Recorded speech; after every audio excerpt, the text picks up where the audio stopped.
A great warrior sits alone in his tent. Outside, his own army is dying, ships are burning, men are screaming, and the strongest fighter in the world does nothing. He is not afraid, everyone knows that. He is the son of a goddess, spears cannot stop him, swords cannot cut deep enough. He has killed more enemies than any other man alive.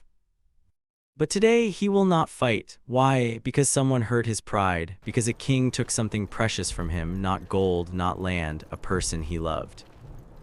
This is the story of Achilles and Patroclus. What made the greatest warrior in the world refuse to fight, and what could turn his anger into pure, unstoppable rage? To answer that, you have to go back to the beginning. A great love can turn a great warrior into a weapon of pure destruction. Remember that, it is the heart of this whole story. Long before the war, there were two boys. One was a prince, his name was Achilles. His father was Peleus, a king. His mother was Thetis, a goddess of the sea. From the day he was born, people said he would become the greatest warrior who ever lived.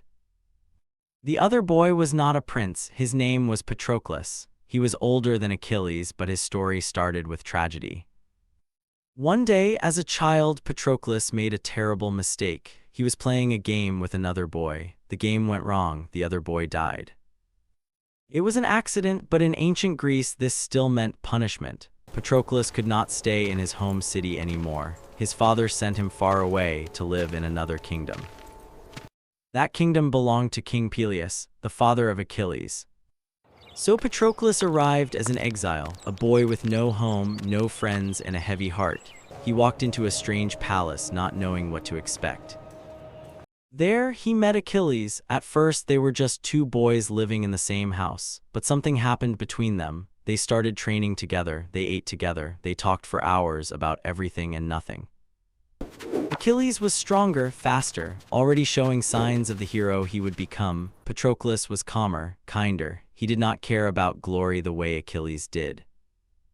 They were different, but they became close, very close. Years passed, the boys became young men, and their friendship became something deeper, something the ancient stories describe with great care and great respect. Patroclus was older, but Achilles was stronger. Still, fate had already tied their lives together long before anyone spoke of war. Then war came calling. When Achilles was still young, his mother learned something terrible.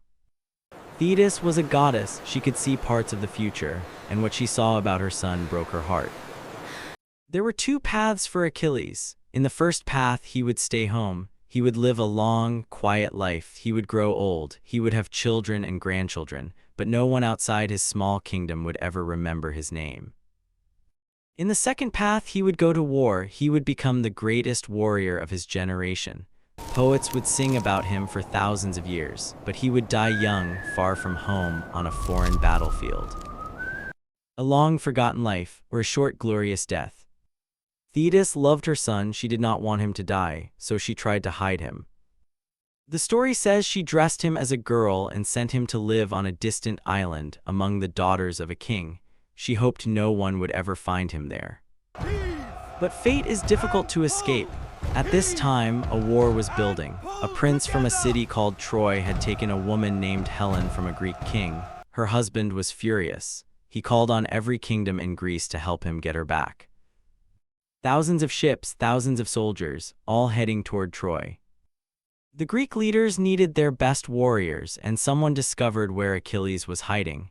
A clever man tricked him, testing the girls with a display of weapons. Achilles could not resist picking one up.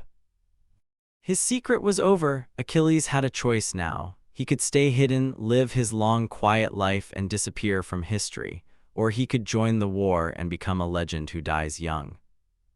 He chose glory. Achilles knew the price. He knew this journey to Troy might be a journey toward his own death, and he chose to go anyway.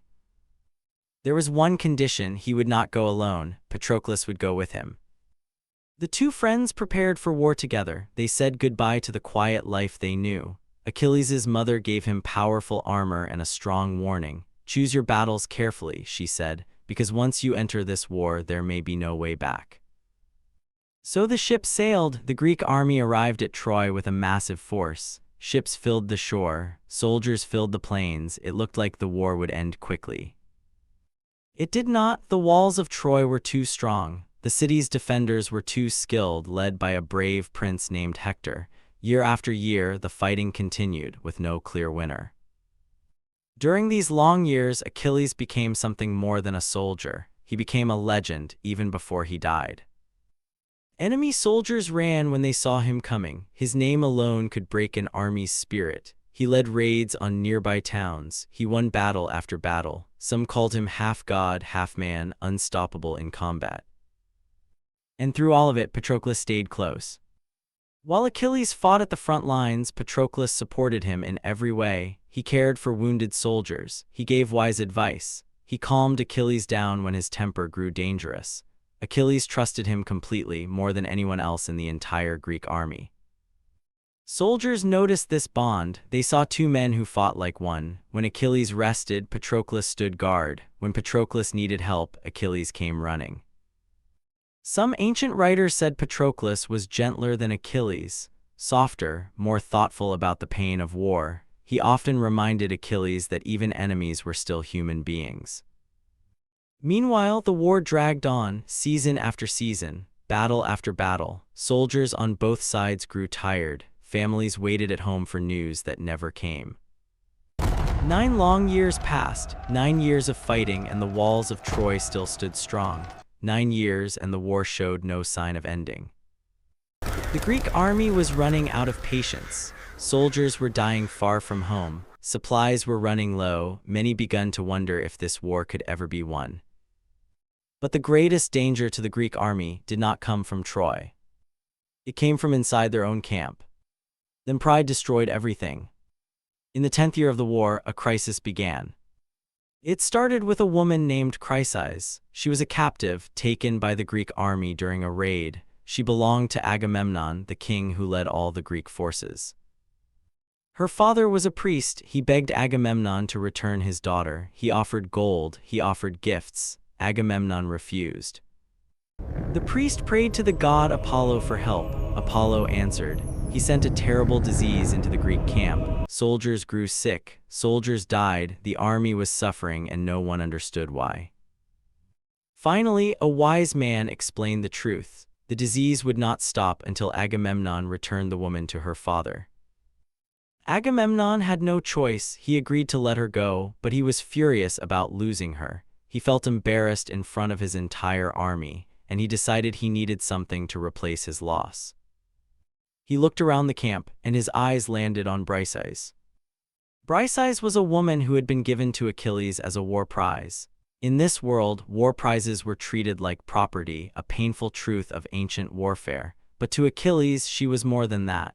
She represented his honor, his status, everything he had earned through years of fighting. Agamemnon announced his decision. He would take Chrysis for himself. This was more than an insult. This was a direct attack on Achilles' pride. Achilles was furious. He was the greatest warrior in the entire army, and Agamemnon was treating him like a common soldier. He argued. He shouted. Some ancient stories say he almost drew his sword against his own king. But he stopped himself. Instead, he made a different choice. Achilles announced that he would not fight anymore. He would take his soldiers and he would sit out the rest of the war. Let Agamemnon fight without him. Let the Greek army learn what it meant to lose their best warrior. This was a massive decision, and it was not just about a woman. Ancient sources make clear this was about honor, respect, and pride. Achilles felt betrayed by his own leader. He felt like his years of sacrifice meant nothing. Patroclus watched all of this happen. He understood his friend's anger, but he also worried about what it would cost. Achilles did something else too. In his fury, he asked his mother Thetis for a terrible favor. He asked her to convince the gods to let the Greek army suffer. He wanted Agamemnon to feel pain. He wanted the Greeks to lose battles so that everyone would understand how much they needed him. Thetis went to Zeus, king of the gods. She made her request, and Zeus agreed. The strongest warrior in Greece had just prayed for his own army to fail. The Greeks began to fall. Without Achilles, everything changed on the battlefield. Hector, the great prince of Troy, saw his chance. He gathered his soldiers and launched a massive attack. Wave after wave of Trojan warriors pushed forward, and the Greek lines started to break. Greek commanders fought bravely, but without their greatest warrior, they lacked the strength to hold their position. Soldiers fell one by one. The battle line moved backward, closer and closer to the Greek ships. Days passed like this. The situation grew worse. Hector's forces pushed the Greeks all the way back to the beach where their ships were parked. Then came a moment of true crisis. Trojan soldiers reached the Greek ships and set them on fire. This was a disaster. Those ships were the Greek army's only way home. If the ships burned, the soldiers would be trapped on foreign land with no escape and no way to bring their army back to Greece. Panic spread through the camp. Soldiers who had once feared nothing were now terrified. The war, which had lasted almost 10 years, seemed close to a bitter and total defeat. Agamemnon realized his mistake. He sent messengers to Achilles, offering him gifts, apologies, and the return of Briseis. He begged Achilles to return to the fight. Achilles refused. His pride was too wounded. His anger had not cooled. He watched from a distance as his own countrymen suffered, and still he would not pick up his weapons. It is important to understand something here. Achilles was not simply cruel. He was proud and deeply hurt. In his mind, if his honor meant nothing to his king, then his sword should mean nothing to this war.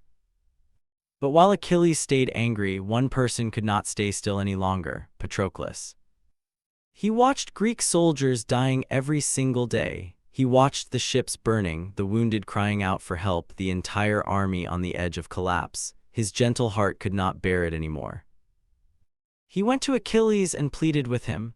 "Please," he said, "if you will not fight, then let me fight instead. Let me wear your armor. If the Trojans see your armor coming, they will believe you have returned. It will scare them. It will save our army." Achilles hesitated. This was dangerous. But watching his friend's desperate face and knowing the army truly needed saving, he agreed. He gave one important instruction. Patroclus could wear the armor. Patroclus could push the Trojans back from the ships, but he must not chase them all the way to the walls of Troy. That fight belonged to Achilles and Achilles alone. Patroclus could not watch anymore. Patroclus put on the armor of Achilles. It was heavy, powerful armor made with the help of the gods. When Patroclus stepped onto the battlefield wearing it, something incredible happened. The Trojan soldiers saw the golden armor from a distance. They believed Achilles had returned to the war, and fear spread through their ranks like fire through dry grass. Soldiers who moments before were confident and aggressive suddenly turned and ran. The name Achilles alone was enough to break their courage. Patroclus, riding into battle in his friend's armor, pushed the Trojan army back from the burning ships. For a moment, it felt like a miracle. The Greek army found new strength. They fought back with everything they had. Ships were saved. Lives were saved. It seemed like Patroclus had rescued the entire war effort in a single afternoon. But something changed inside Patroclus during that battle. He felt powerful. He felt the rush of victory again and again. Enemy soldiers fell before him. The excitement of battle took hold of his mind, and he forgot the warning Achilles had given him. Do not chase them to the walls of Troy. Patroclus chased them anyway. He pushed forward deeper and deeper into enemy territory. He killed many Trojan soldiers along the way. His confidence grew with every step. He believed he could not be stopped. He reached the very walls of the city of Troy. This was far beyond what Achilles had asked him to do, and it was about to cost him everything. The gods were watching this battle closely, and one god, Apollo, favored the city of Troy. Apollo saw Patroclus getting too close, too dangerous, too confident, and Apollo decided to intervene personally.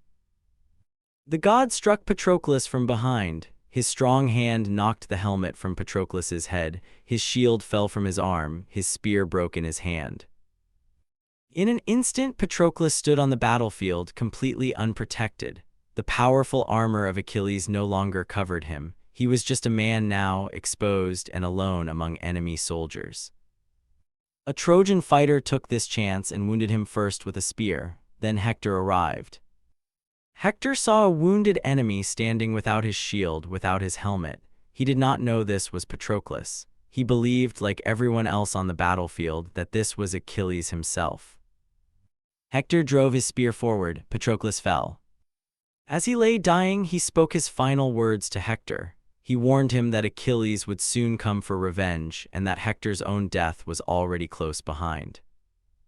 Then Patroclus died far from home, wearing armor that was not his own, killed by a mistake that came from love, courage, and one moment of forgotten caution. News of his death traveled quickly across the battlefield. Soldiers whispered it to each other in shock, and soon someone had to carry that terrible news back to Achilles. Then the god turned against him. A messenger ran toward the tent of Achilles. His name was Antilochus. He knew the news he carried would break his friend's heart. He arrived, breathing hard, and stood in front of Achilles. He did not know a gentle way to say it, so he said it plainly: Patroclus is dead. For a moment, Achilles did not move. He did not speak. He did not cry out. He simply sat there, frozen, as if his mind refused to accept the words. Then something broke inside him. Achilles fell to the ground. He grabbed handfuls of dirt and poured them over his own head, a sign of deep grief in the ancient world. He tore at his clothes. He cried out in pain, a sound so loud and so terrible that people across the camp turned to listen. Far away under the sea, his mother Thetis heard him. A mother always knows the voice of her child's pain.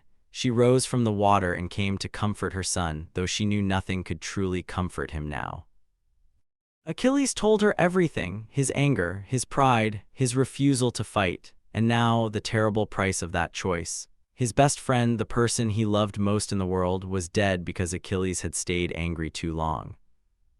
The guilt was unbearable. Thetis warned her son of something else too. She reminded him of the old prophecy. If Achilles returned to battle and killed Hector, his own death would follow soon after. The gods had already decided this. Killing Hector meant accepting his own end.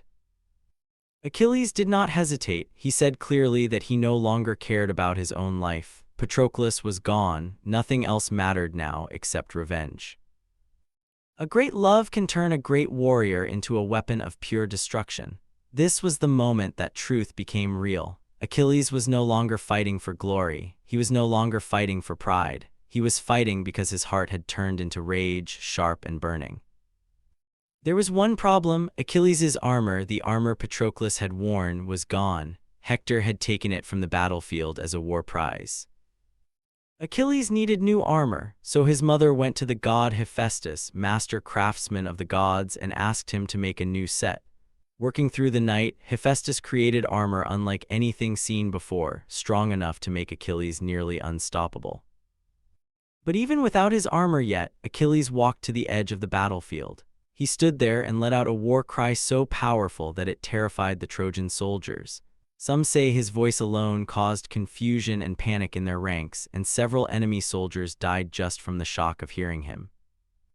The message was clear to everyone on both sides. Achilles was returning to war, and this time nothing would stop him. Then rage became a weapon. Achilles returned to the battlefield wearing his new golden armor. He was no longer the proud, sulking warrior from before. He was something else now, something colder, something driven only by grief and fury.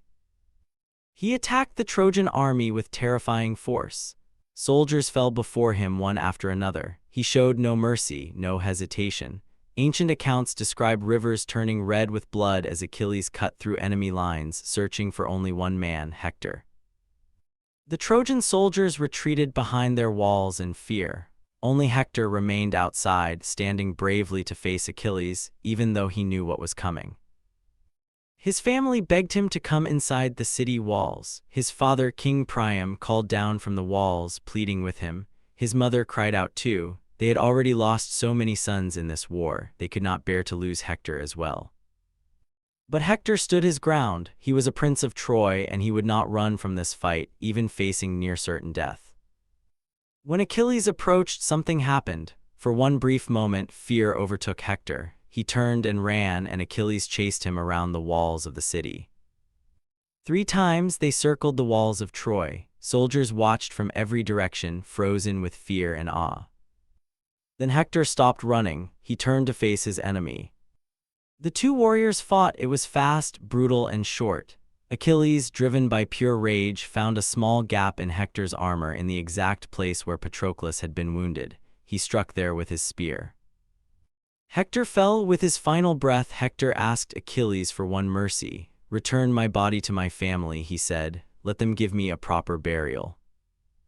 Achilles refused. His grief for Patroclus had turned him into someone almost unrecognizable. Instead of honoring his fallen enemy, he tied Hector's body to his chariot and dragged it across the battlefield, back to the Greek camp, in front of everyone. This act shocked even the gods.